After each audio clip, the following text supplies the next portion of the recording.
Sir, Kannada ಕಡ್ಡಾಯ ವಿಚಾರ ಸಂಬಂಧಪಟ್ಟಾಗೆ ಸರ್ಕಾರ ಕಳಿಸಿದ ಅನ್ನೋ ಸುಗ್ರೀವಾಜ್ಞೆ ತಂದಿತ್ತು. ಅದನ್ನ ರಾಜ್ಯಪಾಲರು ವಾಪಸ್ ಕಳಿಸಿದ್ದಾರೆ.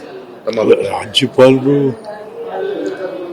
ಅವರು ಬೇರೆ ರಾಜ್ಯದವರು, ಅವ್ರಿಗೆ ಇಲ್ಲಿ ಭಾಷೆ ಸಂಸ್ಕೃತಿ, ಬಹುಶಃ ಇದು ರಾಜ್ಯಪಾಲರು ಸ್ವಂತ ತಗೊಂಡಂತ ತೀರ್ಮಾನ ಅಲ್ಲ ಅಂತ ಕಾಣುತ್ತೆ.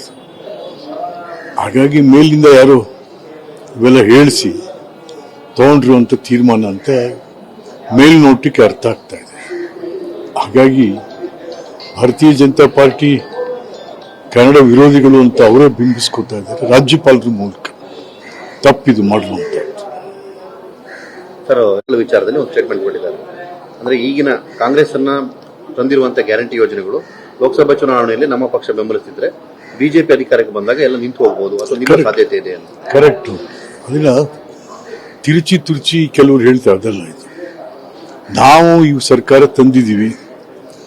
ಒಂದು ವೇಳೆ ನಾವು ಪಾರ್ಲಿಮೆಂಟ್ ಅಲ್ಲಿ ಏನಾದ್ರು ಸೋತಾಗ, ಬೇರೆ ಬೇರೆ ರಾಜಕೀಯ ತಿರುವುಗಳನ್ನ ತಗೊಂಡಾಗ ಬಹುಶಃ ಬಿಜೆಪಿಯವರು ಇದನ್ನು ನಿಲ್ಲಿಸುವಂತ ಸಾಧ್ಯತೆಗಳು ಇದಾವೆ ಅಂತಕ್ಕಂಥ ಅರ್ಥವೇ ಹೊರತು ಬೇರೇನೂ ಅಲ್ಲ. Thank you. ಸರ್, ಕನ್ನಡ ಕಡ್ಡಾಯ ವಿಚಾರ ಸಂಬಂಧಪಟ್ಟಾಗೆ ಸರ್ಕಾರ ಕಳಿಸಿದ ಅನ್ನೋ ಸುಗ್ರೀವಾಜ್ಞೆ ತಂದಿತ್ತು. ಅದನ್ನ ರಾಜ್ಯಪಾಲರು ವಾಪಸ್ ಕಳಿಸಿದ್ದಾರೆ. ರಾಜ್ಯಪಾಲರು ಅವರು ಬೇರೆ ರಾಜ್ಯದವರು, ಅವ್ರಿಗೆ ಇಲ್ಲಿ ಭಾಷೆ ಸಂಸ್ಕೃತಿ, ಬಹುಶಃ ಇದು ರಾಜ್ಯಪಾಲರು ಸ್ವಂತ ತಗೊಂಡಂತ ತೀರ್ಮಾನ ಅಲ್ಲ ಅಂತ ಕಾಣುತ್ತೆ.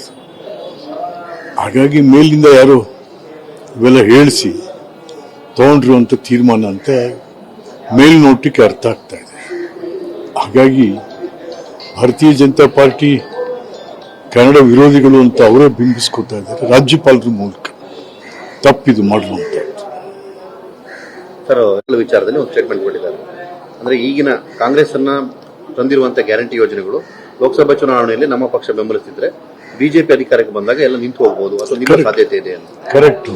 ಅದನ್ನ ತಿರುಚಿ ಕೆಲವರು ಹೇಳ್ತಾರೆ. ಅದಲ್ಲ ಇದು. ನಾವು ಈ ಸರ್ಕಾರ ತಂದಿದ್ದೀವಿ. ಒಂದು ವೇಳೆ ನಾವು ಪಾರ್ಲಿಮೆಂಟ್ ಅಲ್ಲಿ ಏನಾದ್ರು ಸೋತಾಗ, ಬೇರೆ ಬೇರೆ ರಾಜಕೀಯ ತಿರುವುಗಳನ್ನ ತಗೊಂಡಾಗ ಬಹುಶಃ ಬಿಜೆಪಿಯವರು ಇದನ್ನು ನಿಲ್ಲಿಸುವಂತ ಸಾಧ್ಯತೆಗಳು ಇದಾವೆ ಅಂತಕ್ಕಂಥ ಅರ್ಥವೇ ಹೊರತು ಬೇರೇನೂ ಅಲ್ಲ. Thank you.